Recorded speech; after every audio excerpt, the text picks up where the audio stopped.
दांतों का टूटना, तालू का काला होना, इस चीज़ पे बहुत ध्यान दें विशेष।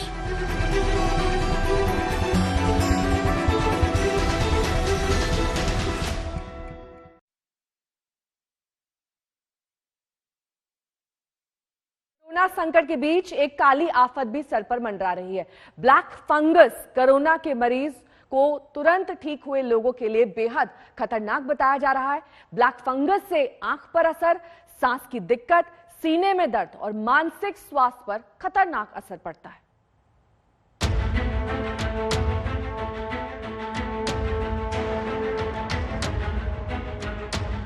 कोरोना का खौफ खत्म हुआ नहीं कि एक और संकट सामने खड़ा हो गया।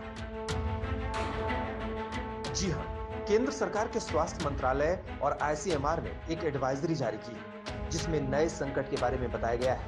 यह संकट है म्यूकरमायोसिस का, जिसे ब्लैक फंगस इंफेक्शन भी कहते हैं। चिंता की बात यह है कि कोरोना से संक्रमित मरीज या इससे ठीक हुए मरीज में म्यूकरमायोसिस यानी ब्लैक फंगस का संक्रमण ज्यादा देखा गया है। ऐसा इसलिए क्योंकि इन लोगों के शरीर में बीमारी से लड़ने की क्षमता कमजोर पड़ जाती है। ब्लैक फंगस बीमारी में आंख, गाल और नाक के नीचे लाल हो जाता है। शरीर में दर्द, बुखार, खांसी, सिर दर्द, सांस लेने में दिक्कत, खून की उल्टी, मानसिक स्वास्थ्य पर असर, देखने में दिक्कत, दांतों में दर्द, सीने में दर्द इस बीमारी के लक्षण हैं। इस साल इस बीमारी का और बुरे तरीके से हम लोगों पर आना बहुत एक संभावना है, क्योंकि ज़्यादा दवाइयाँ, ज़्यादा शरीर टूटा है, ज़्यादा स्टीरॉयड्स मिले हैं। और मैं चाहता हूँ कि आप लोग इस तरह के लक्षण जैसे नाक का बंद होना, एक तरफ आंख में दर्द होना, तालू का, दांतों का टूटना, तालू का काला होना, इस चीज़ पे बहुत ध्यान दें विशेष और अपने डॉक्टर को दिखाएं। एडवाइजरी में कहा गया है कि इन दिनों लोगों की डायबिटीज अनियंत्रित है और जो कोविड मरीज आईसीयू में ज्यादा दिन तक रहे हैं, अगर सही समय पर इलाज ना किया जाए तो उनके लिए ब्लैक फंगस जानलेवा साबित हो सकता है। दरअसल ब्लैक फंगस संक्रमण से वायरस से लड़ने की ताकत कम हो जाती है। यही वजह है कि यह खतरनाक है।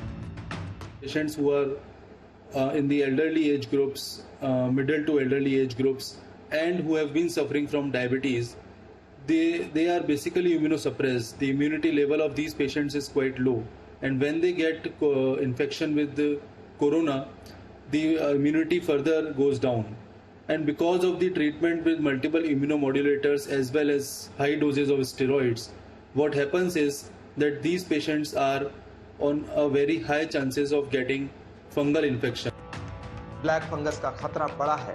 जरूरी है कि डायबिटीज के मरीज इसका विशेष ख्याल रखें। डायबिटीज को काबू में रखना इस बीमारी से बचाव का सबसे बड़ा उपाय हो सकता है। एहतियात के तौर पर कोविड-19 से ठीक होने के बाद ब्लड शुगर लेवल को लगातार चेक करना चाहिए। स्टेरॉइड का इस्तेमाल डॉक्टर की सलाह पर ही करें। लक्षण दिखने पर तुरंत डॉक्टर की सलाह लेनी चाहिए। दिल्ली से मिलन शर्मा के साथ आज तक ब्यूरो। ब्लैक फंगस और इसका मेडिकल टर्म है म्यूकरमाइकोसिस। इसी पर और ज्यादा चर्चा के लिए हमारे साथ तमाम खास मेहमान जुड़ गए हैं। डॉक्टर जेएम हंस है हमारे साथ, पद्मश्री अवार्डी हैं, डायरेक्टर हैं डॉक्टर हंस centre for ENT, hearing care and vertigo के। डॉक्टर सुशीला कटारिया हमारे साथ जुड़ गई हैं, इंटरनल मेडिसिन स्पेशलिस्ट हैं मेदांता अस्पताल। और साथ ही हमारे साथ जुड़ गए हैं डॉक्टर आशीष जायसवाल, पल्मोलॉजिस्ट हैं। डॉक्टर प्रवीण चंद्रा, चेयरमैन है Medanta hospital intervention cardiology department. लेकिन सबसे पहले यहां पर मैं रुक करना चाहूंगी डॉक्टर जेएम हंस साहब का। डॉक्टर जेएम हंस साहब, जिस तरीके से ये ब्लैक फंगस के केसेस सामने आ रहे हैं, फर्स्ट वेव में ये नहीं देखे गए थे, सेकेंड वेव में ये टर्म एकदम कॉमन हो गया है और अचानक से देखने को मिल रहा है। क्या ये किसी म्यूटेंट से रिलेटेड है और इसे हम थर्ड वेव में भी देखेंगे? पहले तो बहुत बहुत शुक्रिया मुझे बुलाने के लिए और एक बहुत अच्छे सब्जेक्ट पे बात करने के लिए। मैं बहुत बेसिक्स बात करूंगा। हमें पता है कि डायबिटीज में, इम्यूनो कॉम्प्रोमाइज सिचुएशंस में ये सब होता है, लेकिन ये होता क्यों है? आप देखिए, जब भी हम डायबिटिक होते हैं हमारा नेजल म्यूकोजा एसिडिक होता है और ये फंगस एसिडिक में वैसे ये इनर्ट फंगस है, बिल्कुल कुछ नहीं करता, ये गंदगी में पड़ा रहता है। लेकिन जैसे ही ये म्यूकोजा में आता है हमारे नाक के अंदर और जैसे ही यहाँ पर एक कंड्यूसिव एनवायरनमेंट मिलता है, जैसे कि एसिडिक एनवायरनमेंट मिलेगा, तो इसके हाइफी निकल जाएंगे, इसके टेंटिकल्स निकल जाएंगे, जैसे आपने कोरोना में देखा जो बाहर उसके निकले रहते हैं, इसके फंगस के भी वो निकल जाते हैं। फिर वो हमारे जो ब्लड वेसल्स हैं उसके ऊपर अटैच हो जाते हैं, इन्फिल्ट्रेट करते हैं अंदर, वहां पर खून की नलियों को बंद कर देते हैं और फिर विशियस साइकिल शुरू हो जाता है। तो ये तो है जो जो हमारा कंडीशन, डायबिटीज में, हाई शुगर में हमारा जो नेजल म्यूकोजा होता है वो एसिडिक होता है, तो इसको एल्कलाइन रखना चाहिए, उसके बारे में हम बात करेंगे क्या होता है। और दूसरा ये होता है कि आपने कोविड में अक्सर देखा होगा ल्यूकोपीनिया होता है, जो हमारे व्हाइट सेल्स हैं वो कम हो जाते हैं, तो वो कम होने से that is the first level of defence in our nasal mucosa.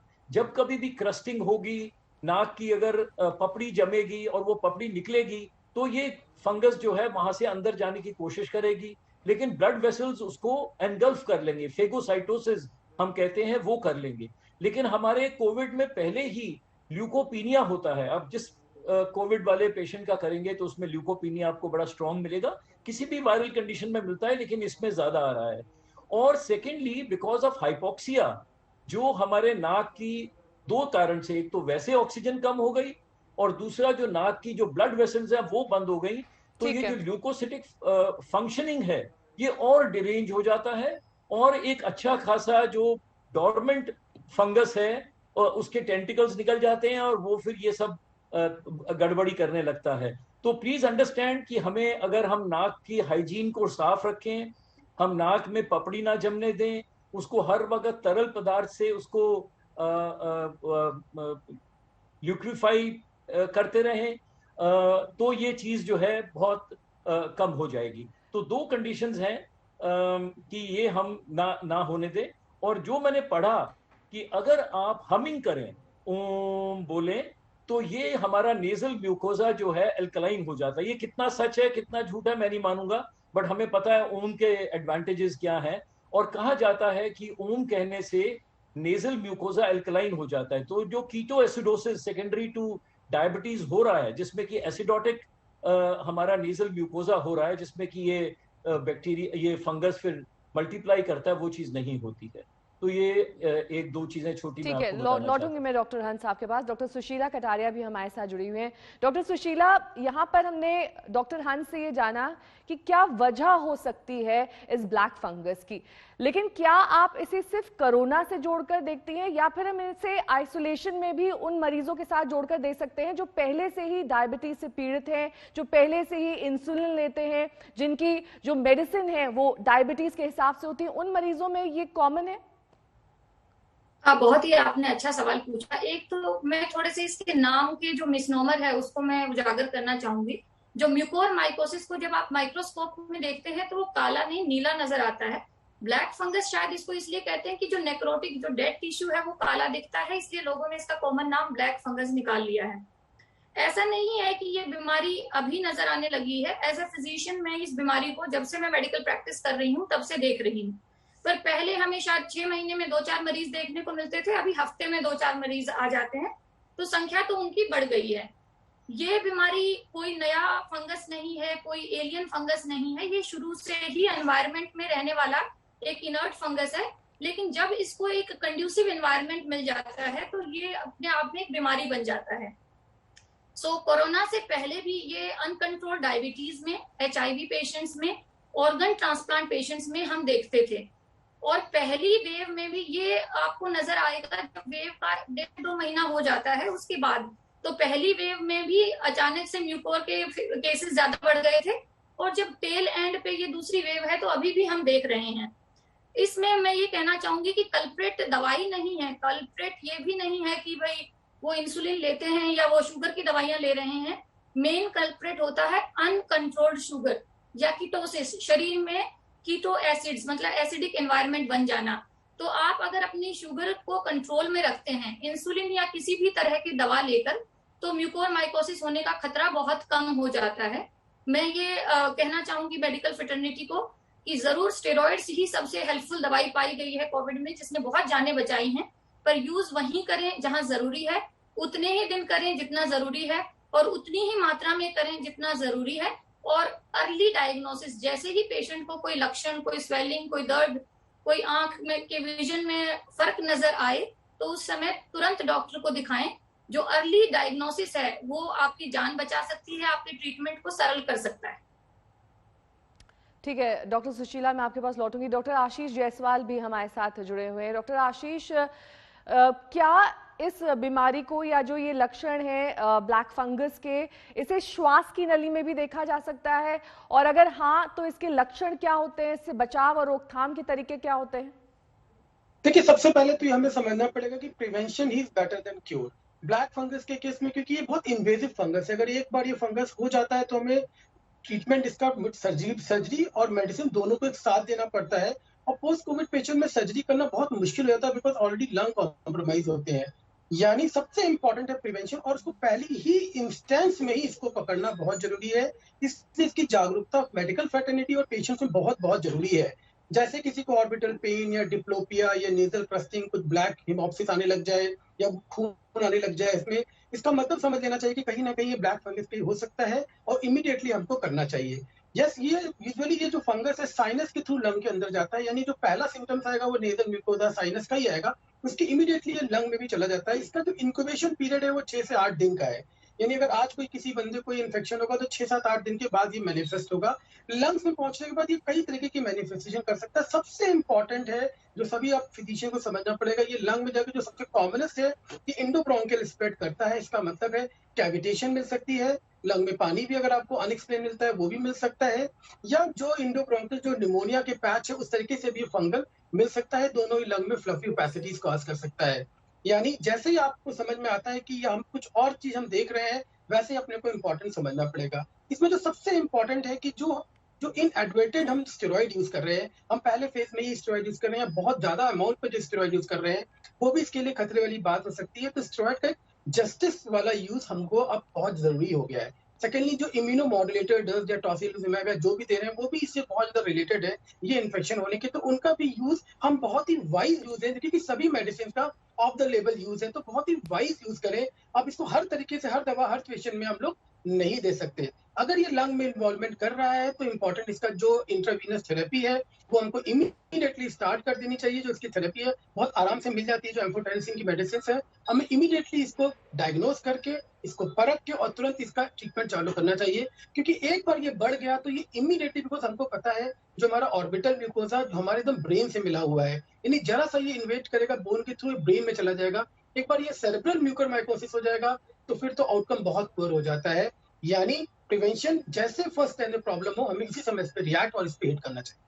बिल्कुल, और डॉक्टर जायसवाल का यही कहना है कि जिस तरीके से प्रिवेंशन किया जाना चाहिए, चाहे वो डॉक्टर्स की ओर से हो, इंसुलिन की डोजेज हो या फिर स्टेरॉइड्स जिस तरीके से मॉनिटर किए जाएं, उस पर डॉक्टर्स खास ध्यान दें। डॉक्टर प्रवीण चंद्रा भी हमारे साथ लगातार जुड़े हैं। डॉक्टर प्रवीण, बहुत बहुत स्वागत आपका आज तक पर। आपसे मेरा सवाल कि पोस्ट कोविड जो मरीज अपने घर पहुंच चुके हैं, अगर वो ये सिम्टम्स अपने में देखते हैं यानी कि ब्लैक फंगस के, तब दोबारा उन्हें कंसल्टेशन के बाद as a prevention as a precaution admit हो जाना चाहिए या फिर डॉक्टर कंसल्टेशन से ही घर पर उपचार संभव है? देखिए, अभी बहुत डिटेल में हमारे कोलीग्स ने बताया कि क्या इसके मेजर सिम्टम्स हैं और क्या कैसे इसको जाना जाए कि हाँ ये म्यूकरमाइकोसिस या फंगल इन्फेक्शन हो रहा है कि नहीं हो रहा। तो सबसे सिंपल बात यह है कि जिन लोगों को अगर सांस फूलने की प्रक्रिया बढ़ती जा रही है, खांसी ज़्यादा आ रही है, खांसी में खून या ये ब्लैक जो स्पॉट्स आ रहे हैं अगर ये आ रहे हैं और फीवर आ रहा है साथ में, तब इसको थोड़ा सोचना चाहिए कि हाँ भाई ये शायद हो सकता है और अपने कोविड फिजिशियन जो भी फिजिशियन देख रहे हैं उनसे संपर्क करें। ऐसा नहीं है कि जरा सा भी कोई प्रॉब्लम हो तो सीधे पल्मोनोलॉजिस्ट या कार्डियोलॉजिस्ट के पास भागना, ऐसा नहीं है। बिकॉज अभी क्या है, एकदम से बहुत ज़्यादा सब लोग घबरा गए हैं। ऐसा घबराने की ज़रूरत नहीं। ये एक नया फिनोमिना जो कोविड पेशेंट्स में पाया गया है, जो आइडेंटिफाई किया गया है, वो ये नहीं शो कर रहा है कि भाई सब लोग पैनिक में आ जाएं। वो सिर्फ ये शो कर रहा है कि अगर इस तरह के सिम्टम हो रहे हैं तो इसका ये समाधान है। और समाधान ये है कि अगर आपको परसिस्टेंट फीवर रह रहा है, खांसी रुक नहीं रही है, खांसी कंट्रोल नहीं हो रही है, तो चाहे आप कोविड नेगेटिव हो गए फिर भी अपने डॉक्टर से संपर्क करें। I think this is the message which I want to give to everybody. सबको ये बताना चाहते हैं कि बिल्कुल पैनिक में मत आइए, ये भी ठीक हो सकता है। 90% चांसेस हैं कि ठीक हो जाएगा। ठीक है, लौटूंगी मैं आपके पास। डॉक्टर हंस भी लगातार हमारे साथ बने हुए हैं। डॉक्टर हंस, आपने एक बहुत महत्वपूर्ण बात की कि इस समय पैनिक मोड में ज़्यादातर लोग पहुंच गए हैं और जब भी कोई भी सिम्टम्स, क्योंकि सारी इंफॉर्मेशन इस वक्त आप नेट के जरिए, टीवी के जरिए और डॉक्टर पैनल्स जो जुड़ते हैं हमारे साथ उनके जरिए पा सकते हैं। ऐसे में वो लोग जो एक ट्रीटमेंट शुरू करना चाहते हैं, डॉक्टर कंसल्टेशन के जरिए हो या फिर किसी भी टेस्ट के जरिए हो, कौन से टेस्ट के साथ इसकी शुरुआत की जाए? क्योंकि अगर आपके डॉक्टर ने HRCT सजेस्ट किया है और आप एक लंबी कतार में, आप वाकिफ भी होंगे इस वक्त टेस्ट कराना कितनी टेढ़ी खीर है, ऐसे में वो अपने डायबिटीज लेवल को इंसुलिन के जरिए या फिर खान पान के जरिए फर्स्ट स्टेप क्या हो, कैसे कंट्रोल करें? नेहा जी, जो सबसे पहला डॉक्टर अगर कोई देखेगा इस कंडीशन में, हाँ, अगर अर्ली स्टेजेस में आएगा तो वो ENT सर्जन होगा, क्योंकि ये नाक से अंदर जाता है। सब डॉक्टर्स ने बताया हमें एंडोस्कोपी करके अगर कोई ऐसा एरिया है जहां हमें लग रहा है कि कोई चीज पड़ी है जो इन्फिल्ट्रेट कर रही है, म्यूकोजा के अंदर जा रही है, तो उसे हमें लेकर बायोप्सी करनी पड़ेगी। बायोप्सी की रिपोर्ट इमीडिएटली आ जाती है, कल्चर नहीं मैं कह रहा, बायोप्सी ऑफ द एरिया। और उसमें हमें एक और ब्लैक फंगस जिसको एस्परजिलोसिस कहते हैं, जो कि एलर्जिक फंगस होती है और बहुत लोगों में होती है, तो उससे हम डिफरेंशिएट कर सकते हैं। और कोई तरीका नहीं है जब तक अगर ये बहुत एक्सटेंसिव हो जाए, आंखों में चली जाए, दिमाग में चली जाए, जैसे सब डॉक्टर साहब बता रहे हैं, और चेस्ट में चली जाए, फिर तो बहुत देर हो गई। फिर उनको कभी कभी हमें संभालना भी बहुत दिक्कत में आ जाते हैं हम। लेकिन जैसे ही पेशेंट कहे कि मेरे को कभी कभी नाक से थोड़ा खून आता है, अब प्लीज अंडरस्टैंड, नाक से खून, सिर्फ आपने नाक में उंगली मारी और उससे भी नाक से खून आ सकता है, तो प्लीज डरिए नहीं। अगर नाक से खून आ रहा है, 1-2 बार नेजल क्रस्टिंग हो रही है, थिक नेजल डिस्चार्ज आ रहा है, सर में आगे फ्रंटल एरिया में दर्द हो रहा है, तो आप इमीडिएटली ENT के पास जाएं। वो एंडोस्कोपी करेंगे, अंदर देखेंगे, बिकॉज ये आपको सीटी में नहीं पता लगेगा कि ये फंगस है या क्या चीज है। सीटी में हमें एक्सटेंट ऑफ द डिजीज सिर्फ पता लगता है कि अब ये आंख में चली गई। और प्लीज अंडरस्टैंड कि नाक से और ब्रेन में और आंख से बहुत पतली पतली बोन्स होती हैं, हार्डली एनी, कि वो जो है फंगस को जाने में देर नहीं लगती। तो हमें उस कंडीशन में जब बहुत बेसिक सिम्टम्स हैं, नेजल क्रस्टिंग के, thick nasal discharge, foul smelling, bleeding नाक से हो रहा है ऑफ एंड ऑन, तो हमें नेजल एंडोस्कोपी करनी है, जो कि एक्चुअली हम बहुत डरते हैं लेकिन करते हैं। आज भी मैंने अपने OPD में 2 करी, लेकिन वो मुझे म्यूकोरमाइकोसिस नहीं लग रही थी, तो हमने उसका बायोप्सी नहीं लिया। That was piling of. वो सक्शन में ही अगर आ जाती है तो इसका मतलब वो दूसरी फंगस है, म्यूकोरमाइकोसिस नहीं है। अगर वो सक्शन हम डालें और वो नहीं आ रही, फंसी पड़ी है वहां पर, इसका मतलब वो मोस्ट लाइकली इन्वेजिव फंगस है, जिसका हमें इमीडिएटली बायोप्सी लेके फिर उसको। तो फर्स्ट एंड फॉरमोस्ट जो होता है वो हमें ये होता है कि हम इसकी एंडोस्कोपी करें और वो करें। हम एक और चीज भी आजकल करते हैं जिसको स्किन प्रिक एलर्जिक टेस्ट कहा जाता है, और इसमें हमें पता लग जाता है कि ये एलर्जिक फंगस है या नॉन एलर्जिक इन्वेजिव फंगस है। तो ये 2 टेस्ट होते हैं जो बहुत जरूरी हैं, और इसको करके हमें आइडिया हो जाता है कि ये इन्वेजिव फंगस है, फिर हम उसकी बायोप्सी लेते हैं। और अगर एलर्जिक फंगस है तो उसको फिर हम इम्यूनोथेरेपी से या जैसे भी ट्रीट करा जाता है दूसरे तरीके से। कोरोना से लड़ने में भारतीय नौसेना भी मुहिम चला रही है। ऑक्सीजन के लिए मचे हाहाकार के बीच भारतीय नौसेना विदेशों से ऑक्सीजन कंटेनर्स और सिलेंडर लाने में जुटी हुई है। ऑपरेशन समुद्र सेतु के तहत आज नौसेना के युद्धपोत लिक्विड ऑक्सीजन सिलेंडर और कॉन्सेंट्रेटर सहित दूसरे मेडिकल उपकरण लेकर देश पहुंचे हैं। मदद तभी कारगर है जब वो सही वक्त पर पहुंचे। नौसेना ने अपनी इस मुहिम में 7 से 8 युद्धपोतों को लगाया है।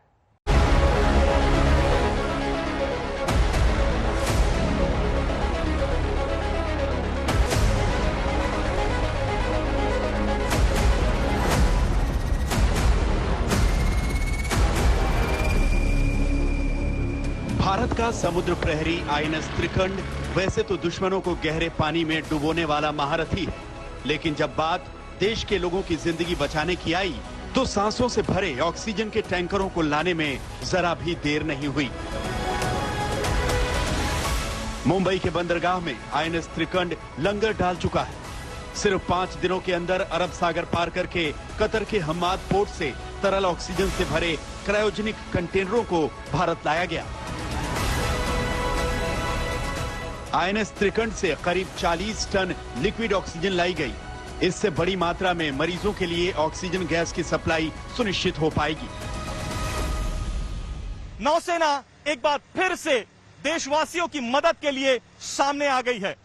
सामने है आईएनएस त्रिकंड और त्रिकंड के ऊपर ये जो बड़े 2 टैंकर्स आप देख रहे हैं, इसमें लिक्विड मेडिकल ऑक्सीजन भरी हुई है, जो फ्रांस की सरकार ने भारत को मदद के तौर पर दी है। 5 मई को आईएनएस त्रिकंड कतार से निकला था। ये लिक्विड मेडिकल ऑक्सीजन सप्लाई लेकर मुंबई पहुंच गया है। जो ये 2 बड़े आप कंटेनर्स देख रहे हैं, हालांकि इनकी कैपेसिटी 27 टन की है, लेकिन इन दोनों कंटेनर्स में 20-20 metric ton liquid medical oxygen इस वक्त भरी गई है। ये मदद फ्रांस की सरकार ने की है। अगले 2 महीने में 600 मीट्रिक टन तरल ऑक्सीजन से भरे क्रायोजेनिक कंटेनर भेजे जाएंगे। संकट के समय में ये बहुत बड़ी मदद है। कतर से हम लोगों ने 2 लिक्विड मेडिकल ऑक्सीजन के कंटेनर्स कैरी किए हैं, जिसमें कि 20 metric ton liquid oxygen each containers में है।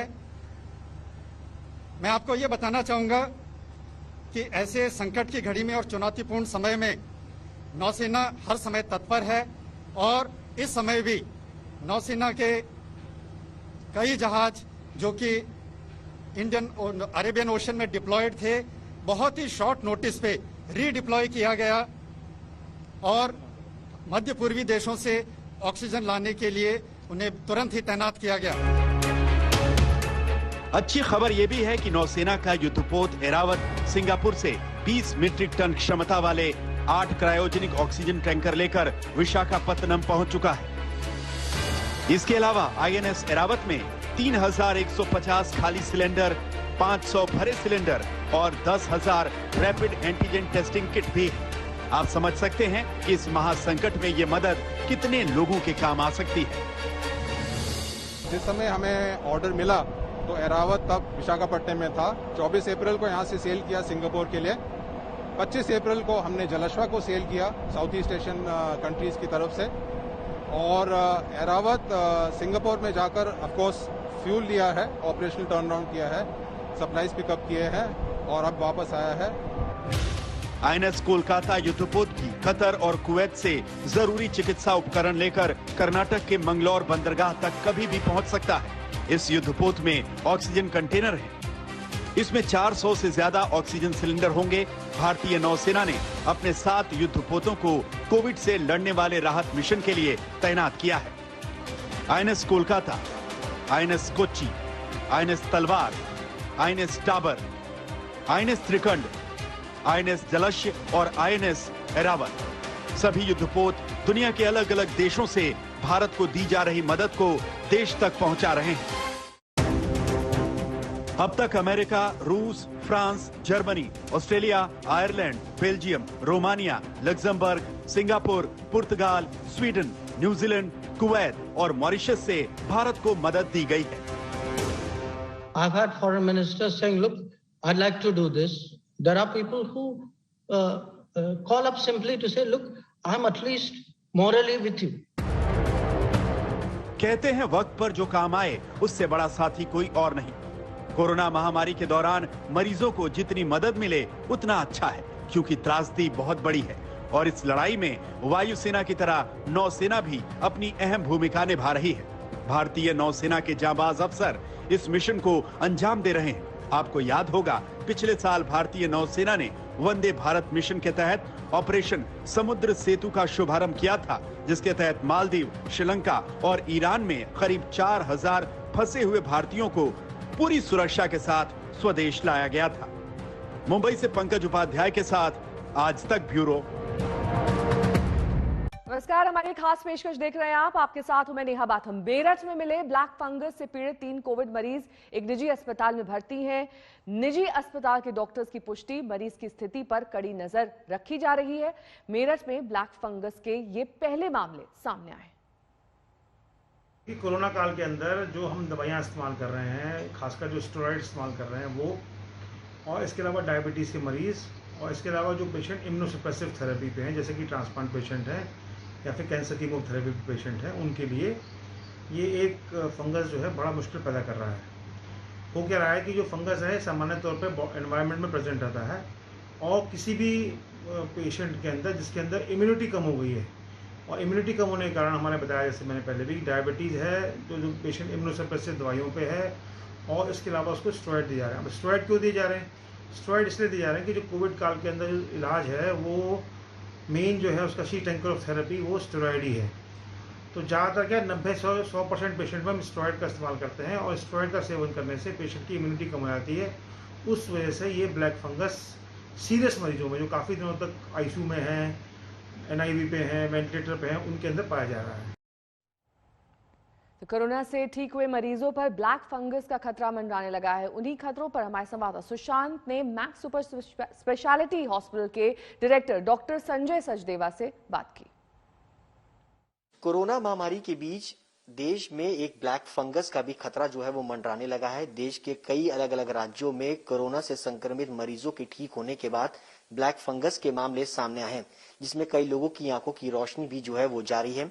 इस पर हमारे साथ बातचीत करने के लिए मैक्स हेल्थ केयर के डॉक्टर सचदेवा हैं, संजीव सचदेवा एक्सपर्ट हैं। डॉक्टर साहब, क्या ब्लैक फंगस है, क्या तरीके के सिम्टम्स है, क्यों ये हो रहा है?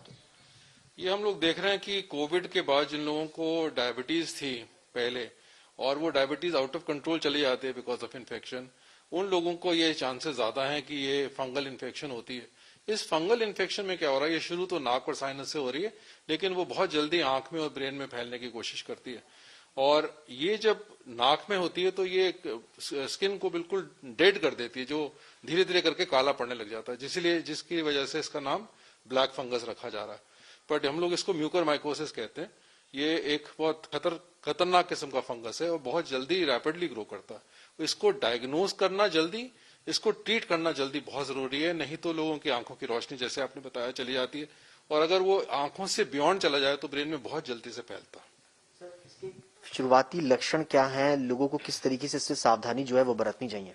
जी, अगर आपको कोविड हो चुका है, आपको स्टेरॉइड मिले हैं, आप पहले ही डायबिटिक थे, आपका शुगर बहुत ज्यादा चल रहा था, और आपको और कोमॉर्बिडिटीज हैं, तो आपको अगर नेजल डिस्चार्ज शुरू होता है जो कि ब्लड स्टेन्ड है, पेन शुरू हो जाता है सीवियर, और आपको अगर फेस पे या स्किन पे या नाक की टिप पे एनेस्थीसिया, जैसे आपको छूने से पता नहीं चल रहा कि वो टच हो रहा है, तो हो सकता है ये फंगस म्यूकरमाइकोसिस हो।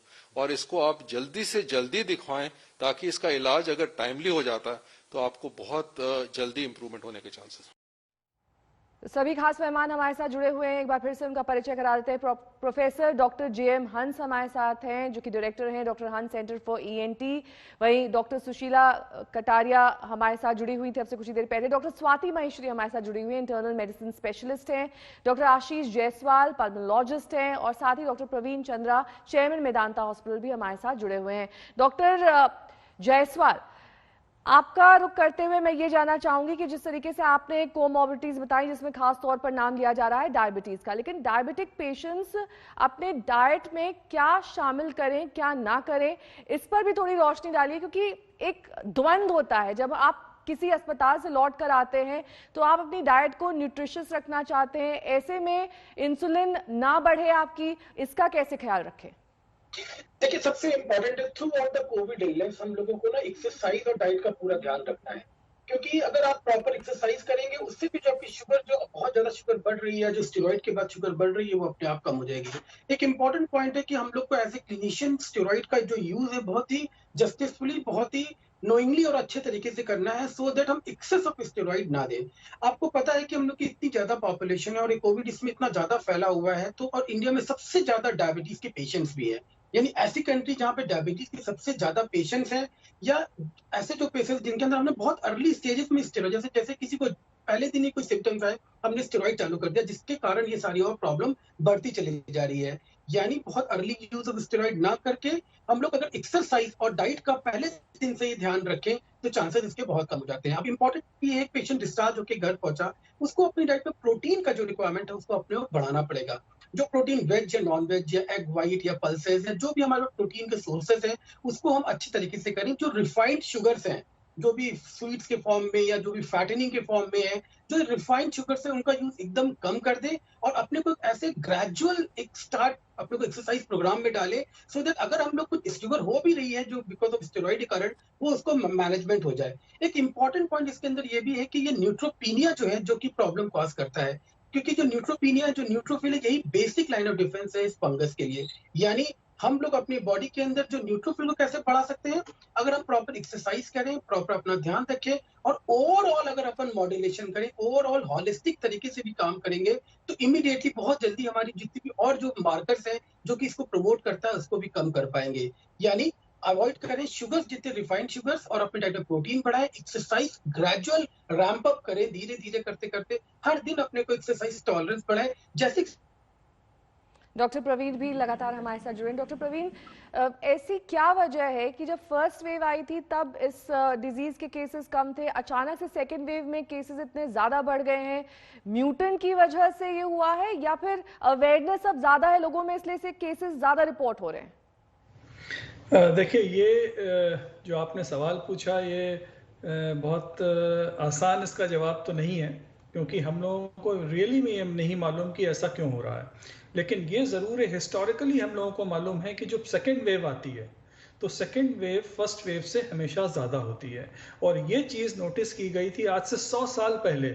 हम लोगों को, अगर हम लोग पुराने रिकॉर्ड्स देखें तो जो सेकेंड वेव थी वो सबसे ज़्यादा घातक थी।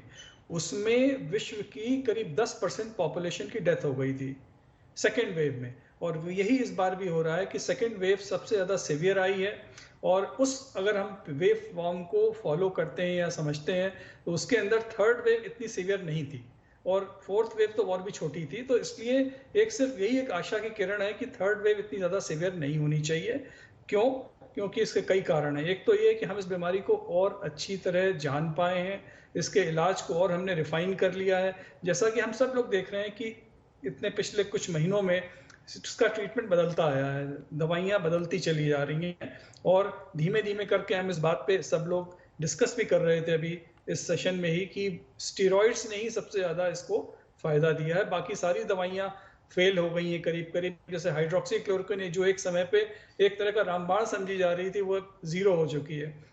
मानना ये है, ये समझना है कि हाँ भाई, हम लोग इस बीमारी को थोड़ा और बेटर समझ गए हैं, इसके ट्रीटमेंट को ज़्यादा अच्छी तरह कर पा रहे हैं, हम लोग ज़्यादा फैसिलिटीज़ को एक्सपेंड करते जा रहे हैं। तो हमारा मानना यह है कि यही सारे कारण हैं जिसकी वजह से हुआ है। But let me tell you, सबसे ज़्यादा मुख्य कारण जो सेकेंड वेव का हुआ है कि सब लोगों ने अपने हथियार डाल दिए थे एक तरह से, और कोई भी जो सोशल डिस्टेंसिंग वाला पार्ट था या मास्क लगाना था ठीक से, किसी ने नहीं लगाया ठीक से। 90% लोग मास्क को गलत तरह से लगा रहे थे और यही सारे कारण थे। प्लस अब उसको हम नहीं डिस्कस करना चाहेंगे कि जो रैलीज और जो फेस्टिवल सारे मनाए गए, उसकी वजह से सारी सेकेंड वेव की इतनी तीव्रता रही कि जो हम लोग आज देख रहे हैं, इससे पूरा सिस्टम एक सुनामी की तरह से इस डिजीज ने हम लोगों को अफेक्ट कर दिया है। डॉक्टर स्वाति भी लगातार हमारे साथ जुड़ी हुई। डॉक्टर स्वाति, आज तो हम बात कर रहे हैं कि ब्लैक फंगस किस तरीके से उसका प्रभाव होता है, बचाव के तरीके, लेकिन क्या आपके पास कुछ ऐसे पेशेंट्स भी आते हैं जो पोस्ट कोविड इसी तरह की बीमारी या इसी की जैसी कोई सिमिलर बीमारी से जूझ रहे हो? ऐसे किसी बीमारी के बारे में आप जानकारी देना चाहेंगे हमारे दर्शकों को जिसके बारे में वो अभी तक अवेयर नहीं है? देखिए, जब हम फंगल डिजीज की बात कर रहे हैं तो मैं जरूर एक बात यहाँ बोलना चाहूंगी कि और भी फंगल इन्फेक्शंस हैं जो कि खास तौर से इस वक्त, क्योंकि हम देख रहे हैं कि स्टेरॉइड्स का सेवन हो रहा है और बॉडी का इम्यूनिटी लेवल लो है। और एक और बहुत जरूरी बात है कि हम बहुत ज्यादा इस वक्त नेबुलाइजर्स का इस्तेमाल कर रहे हैं। अब ज्यादातर लोगों को ये बात नहीं मालूम है कि नेबुलाइजर इस्तेमाल करने के बाद हमें अच्छे से अपने माउथ को रिंस करना चाहिए, हमें कुल्ला करना चाहिए, और अगर आप बीटाडीन से कर सकते हैं तो वो और भी अच्छा है। अक्सर आपने देखा होगा कि लोगों के मुंह में और गले में ओरल थ्रश हो जाता है, ये भी एक तरह का वायरस है फंगस है जो कि हमें तंग करता है और हम बहुत कॉमनली इसका इन्फेक्शन भी देख रहे हैं। आपने देखा कई लोग हम ऐसे देखते हैं जो नेबुलाइजर्स या इनहेलर्स यूज कर रहे हैं और बाद में उनके जो मुंह होता है उसमें वाइट क्रस्ट जमा हो जाती है, या वो बोलते हैं कि हमें बहुत खांसी आ रही है या हमारे हमारे गले में दर्द हो रहा है, तो ये भी एक तरह का फंगस है और हम बहुत कॉमनली इसको भी देखते हैं। और इसका कारण यही होता है कि जो नेबुलाइजर या इनहेलर हम यूज करते हैं उसके अंदर जो स्टेरॉइड के कण होते हैं वो हमारे नाक और मुंह में चिपक जाते हैं, और वो अगर हम रिंस नहीं करें तो वो धीरे धीरे वहीं चिपके रहते हैं और उसी पे धीरे धीरे फंगल का इन्फेक्शन होने लगता है।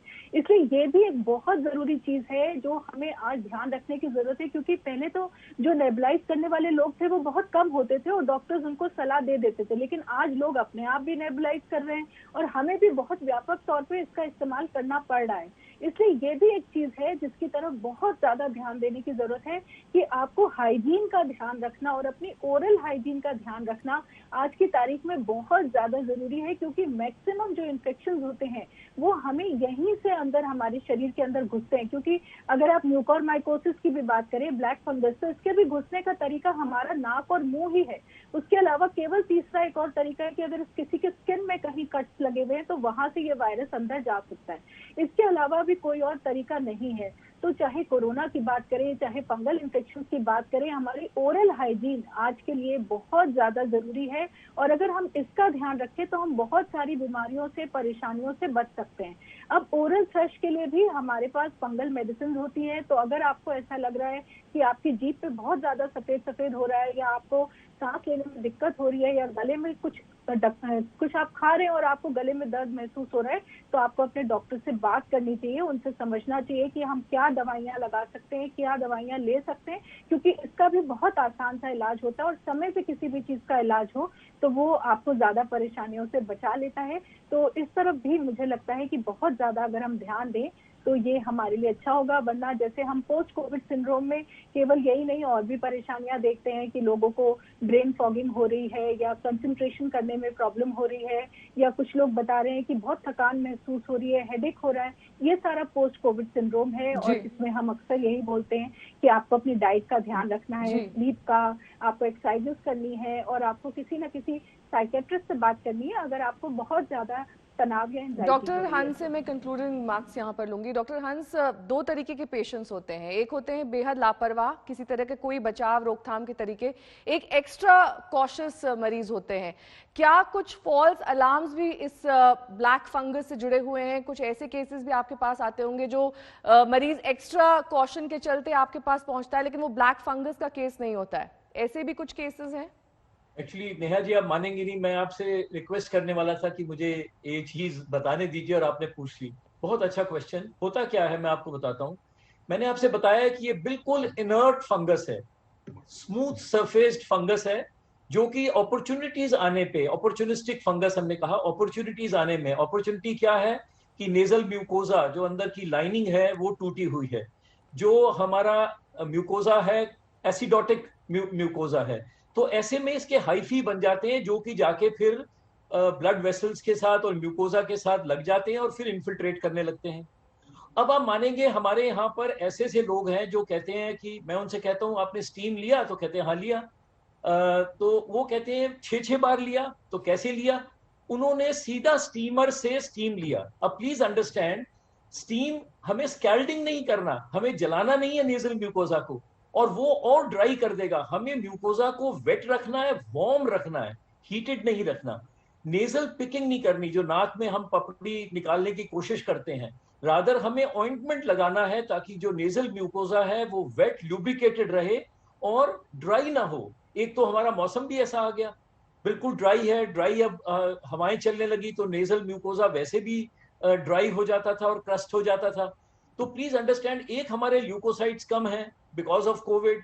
तो जो फर्स्ट फॉर्म ऑफ डिफेंस था कि अगर कोई नेजल क्रस्टिंग हो, वहां से ये फंगस जो कि नॉर्मली भी पड़ा और अब डायबिटीज, कीटोएसिडोसिस, फलाना की वजह से वो अब हाइफी बना रहा है और अटैच होने की कोशिश कर रहा है, तो उसको डिफेंस करने के लिए ल्यूकोसाइट्स भी कम है। तो क्या है, हमें सिंपल से काम करने। एक तो स्टीम मैं बताना चाहूंगा और मैं हर पेशेंट को अपने बताता हूं कि आप जो हमारा ओल्ड ट्रेडिशन है वो स्टीम इनहेलेशन, कि आप पतीले में गर्म पानी डालें और सर को कवर करके उससे स्टीम लें। फॉर गॉड से प्लीज सीधा स्टीमर से स्टीम नहीं लें, क्योंकि वो जला रहा है म्यूकोजा को, वो और ड्राई कर रहा है। जो उसका म्यूकोसिलरी मूवमेंट है of the mucosal hair cells वो खत्म हो रहा है। तो हम फंगस वहीं पड़ा और ज्यादा इन्फिल्ट्रेटिव हो रहा है, जो एक तो बिल्कुल इनर्ट फंगस है, वो कंडीशंस मिलने पे और नेजल कंडीशंस मिलने पे, हम अगर क्रस्ट नेजल में होता है, नाक में होता है, तो प्लीज उसको छीलने की, नाक नेजल पिकिंग से ना करें, हम उस पर ऑइंटमेंट लगाएं, स्टीम जैसे लें, जैसे मैंने आपको बताया, और 6 बार लेने की जरूरत नहीं है, 1-2 बार बहुत होती है। हम हर चीज कभी कभी ज्यादा कर देते हैं। ये तो बहुत अच्छा हुआ कि हमने यहाँ पर उस मेडिसिन का नाम नहीं लिया जो इसमें काम आती है, नहीं तो कल से वो भी हमारे केमिस्ट की शॉप से खत्म हो जाएगी। This is what we do. हम प्रिवेंटिव इतना ज्यादा कर देते हैं कि कभी कभी वही हमारे ऊपर वो बन जाता है। तो आपका क्वेश्चन बहुत अच्छा था। हमें नेजल म्यूकोजा, और जैसे डॉक्टर स्वाति ने कहा कि ओरल म्यूकोजा और नेजल म्यूकोजा का हेल्थ हाइजीन अच्छा रखना है, तो ये इन्फिल्ट्रेट ही नहीं कर पाएगा, और उसके लिए बहुत कंड्यूसिव एनवायरनमेंट है। ल्यूकोसाइट्स कम है, कीटो एसिडोटिक नेजल म्यूकोजा है, एसिडोटिक, और जैसे मैंने शुरू में भी आपको कहा, जो कि मैं कंफर्म नहीं करूंगा, मैंने सिर्फ पढ़ा और उन्होंने रिसर्च करी कि हमें ओम कहने से हमारा नेजल म्यूकोजा। कुछ कहना चाह रहे हैं आप?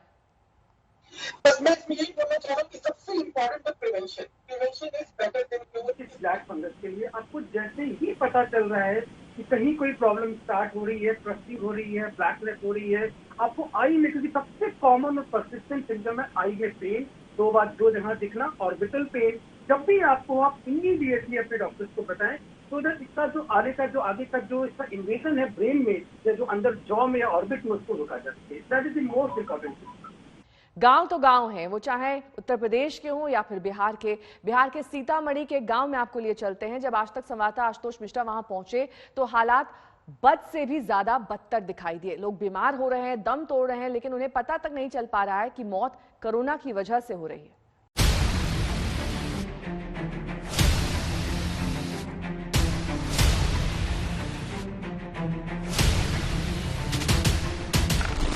का कुछ लक्षण होना ना चाहिए। नहीं, ऐसा नहीं है, यानी में से 90 लोगों को का कुछ लक्षण नहीं है। आपको डर है, डर लेके आप क्या कीजिएगा? डर लेके आप क्या कीजिएगा? आप चिल्लाते रह गए, कोई ऑक्सीजन नहीं दिया, बताइए किसको? जिसको मरीजी था उसको इलाज के लिए। सीतामढ़ी के इस गांव ने हार मान ली है। ये मान लिया है कि कोरोना से इस लड़ाई में उनका कोई मददगार नहीं। लोगों ने खुद को ऊपर वाले और किस्मत के हवाले कर दिया। कोरोना के लेकर के स्थिति, तो कोरोना का तो यहाँ कोई चर्चा ही नहीं था अभी तक में जी। लोग बूढ़ पुरान लोग मरे हैं। कितने लोगों की मृत्यु हुई एक हफ्ते में? एक हफ्ते में लगभग 4-5 गो आदमी मर चुका है, बूढ़ पुरान। कोविड थे या बुखार था या क्या? खांसी बुखार दम फूलने से मरा है। 8 लोग कितने दिनों में? 1 सप्ताह के अंदर। 1 सप्ताह में? जी जी जी। इलाज मिल पाया था? पहुंच पाए थे सीतामढ़ी? रास्ते में भी दम तोड़ा है। रास्ते में? हाँ, रास्ते में एक आदमी, रास्ते में एक टेस्ट। आज तक संवाददाता आशुतोष मिश्रा जब इस गांव पहुंचे तो हालात रोंगटे खड़े करने वाले थे। गलियों में कीचड़ ही कीचड़, सफाई के नाम पर स्प्रे करने की रस्म अदायगी हो रही थी। विभाग की ओर से गांव-गांव सैनिटाइजेशन का अभियान चलाया जा रहा है, तो ऐसे में स्वास्थ्य विभाग के कर्मचारी जो हैं सैनिटाइजर लेकर के यहाँ वहाँ छिड़काव कर रहे हैं, और ये कदम इसलिए उठाए गए। हालांकि इन कर्मचारियों को भी पीपीई किट नहीं दी गई है। रेनकोट पहन के घर, मकान दर मकान, अलग अलग गलियों में जा करके ये कोशिश ये कर रहे हैं, सैनिटाइजर कर रहे हैं। इसमें है क्या मशीन में आपके? सैनिटाइजर है, और मेरा नाम नहीं पता है उतना। अच्छा, तो ये कहाँ ले जाते हैं आप? किन किन घरों पे चलते? छिड़काव कर रहे हैं, घर में, द्वार पे, दरवाजा में, सड़कों पे, जहाँ जहाँ गंदगी है वहाँ वहाँ पे छिड़काव। हर कोई करवाता है? हर कोई करने देता है आपको? आने देता? करने देता है। जब संक्रमण ने पूरी तरह इस गांव को अपनी चपेट में ले लिया तो स्वास्थ्य विभाग की चेतना जागी। जांच टीम गांव आई और जब टेस्ट होने लगा तो एक के बाद एक गांव वाले पॉजिटिव निकलने लगे। सीतामढ़ी जिले के सोनबरसा इलाके में है, और यहाँ गांव में जो बसंतपुर, माफ कीजिएगा, बसंतपुर गांव है, और बसंतपुर गांव में स्वास्थ्य विभाग की टीम पहुंची है। ये दरअसल एक अच्छी तस्वीर है। कि महामारी अगर फैली है तो गांव में सरकार ने ध्यान दिया है, लेकिन इस डायरी में अगर आज 60 टेस्ट हुए हैं, 8 लोग संक्रमित निकले हैं। आप ये समझिए कि प्रतिशत क्या होगा। लोगों का कहना है कि लगभग 20% आबादी ऐसी है जिनके अंदर संक्रमण या उसके लक्षण है, बुखार है, सर्दी खांसी है, और डर के मारे लोग आना नहीं चाहते टेस्टिंग कराने। एंटीजन टेस्टिंग यहाँ पर हो रही है। हालांकि एक बड़ी संख्या में लोग निकले भी हैं टेस्ट करवाने के लिए, लेकिन आप ये समझिए कि 55-60 टेस्ट में अगर 8 लोग संक्रमित निकले हैं, वो भी एंटीजन टेस्टिंग में, तो संक्रमण की दर बिहार के ग्रामीण इलाकों में, गांवों में क्या होगी? ये वाकई स्थिति विस्फोटक है। ये तो बानगी है, घर घर बुखार और खांसी की सुनामी है, लेकिन लोग डरते हैं, जांच कराने से झिझकते हैं, इसीलिए घरों से नहीं निकलते और कोरोना को दिन दूनी रात चौगनी फैलने का मौका देते हैं। सबको डर है, डर लेके आप क्या कीजिएगा? डर लेके आप क्या कीजिएगा? आप चिल्लाते रह गए, कोई ऑक्सीजन नहीं दिया, बताइए किसको? जिसको मरीजी था उसको इलाज के लिए कोई भर्ती नहीं किया वहाँ पे, बताइए ये सब क्या कीजिएगा? मास्क वास्क पहना कीजिएगा। ये सब क्या कीजिएगा लेके? आपको भी है फीवर? जी, 1 हफ्ते से। टेस्ट क्यों नहीं करवाया आपने? टेस्ट की सुविधा है ही नहीं, तो टेस्ट आप तो गांव में हो रही है, टेस्टिंग वाले आए हैं। आए हैं तो अभी पता नहीं चला। गांव में है, स्कूल में है, टेस्टिंग के लिए जाइए करवा लीजिए। अभी जाकर करवा लेते हैं, खबर नहीं होता, पता नहीं होने देता।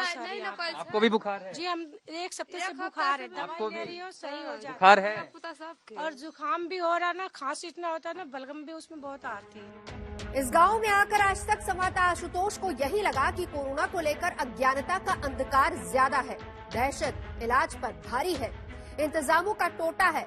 ये बिहार के ज्यादातर गांवों का हाल है। सीतामढ़ी से आशुतोष मिश्रा के साथ आज तक ब्यूरो। आपने लॉकडाउन तोड़ने वालों की भीड़ देखी होगी, अब हम आपको एक और भीड़ दिखाते हैं। ये वैक्सीन सेंटर में लगी भीड़ है। यूपी के गाजियाबाद में एक टीका केंद्र पर भीड़ देखकर आप और ज्यादा हैरान रह जाएंगे कैसे यहाँ पर कोविड प्रोटोकॉल्स का पालन नहीं हो रहा है। इसमें लॉकडाउन है, लेकिन ये वैक्सीनेशन की लाइन है जो हमारे पीछे आपको दिख रही है। ना यहाँ आपको सोशल डिस्टेंसिंग नजर आएगी, ना आपको व्यवस्था नजर आएगी, ना आपको ये नजर आएगा कि आखिरकार लोग इतनी भीड़ भाड़ में क्या वाकई कोविड से की लड़ाई लड़ रहे हैं, क्या वाकई इस तरीके से कोविड के खिलाफ लड़ाई जीती जा सकती है। ये मुश्किल है क्योंकि कई लोग हैं यहाँ पे। आपने कितनी देर तक? हम भी 8 बजे आ गए थे सुबह और अभी लगभग 11 बजने जा रहे हैं। 3 घंटे हो गए। कोई सूचना कैसे क्या होगा? नहीं, क्या कहते हैं, थोड़ा सा सिस्टम तो बेकार है। ऊपर से गलती लोगों की भी, आप देखोगे यहाँ पे कोई भी सोशल डिस्टेंसिंग नहीं है। ऊपर से पुलिस भी है, लेकिन वो भी कुछ नहीं कर रहे हैं। कुछ नहीं कर रहे हैं, पुलिस भी कुछ नहीं कर रही है। आपको दिखाएं कि कैसे असहाय है पुलिस। एक जो सिपाही है वो यहाँ पर खड़े तो हैं, लेकिन यहाँ पर सीनियर सिटीजन लाइन में लगे हुए हैं। किस तरीके की व्यवस्था है? भाई साहब, व्यवस्था 50-50 है, कह सकते हैं। कुछ व्यवस्थित है, कुछ अव्यवस्थित है। यदि टोकन सिस्टम दिल्ली की तरह यहाँ पे लागू कर दिया जाए तो बहुत ही अच्छा होता। अदरवाइज बुजुर्ग है, 60-65 के लोग लाइन में लगे हुए, उनको ये नहीं मालूम कि लिखवा रखा हूँ। 11 बज गए, अभी तक नंबर ना आया। फ्री वाले सारी व्यवस्था सर ये अव्यवस्थित है। हमारे हिसाब से तो इसको ओपन ग्राउंड में कर देनी चाहिए थी व्यवस्था। जैसे पोलिंग बूथ का सिस्टम जैसे उस तरीका करना चाहिए था। तो लोगों की जो परेशानी है कि वैक्सीन लेना भी जरूरी है, क्योंकि वही एक सुरक्षा शील्ड है जिससे आप कोविड से बच सकते हैं। लेकिन जब व्यवस्था ही इतनी लचर हो, जब इस तरीके की व्यवस्था हो कि आपको घंटों लाइन में इंतजार करना पड़े, ऐसी जगह हो जहां पर सोशल डिस्टेंसिंग मुहैया कराई ही नहीं जा सकती हो, तो ऐसी जगह पर ये तमाम व्यवस्थाएं और व्यवस्था की वजह से अगर कोविड फैलने का खतरा मंडराने लगे तो कई सारे सवाल खड़े होते हैं।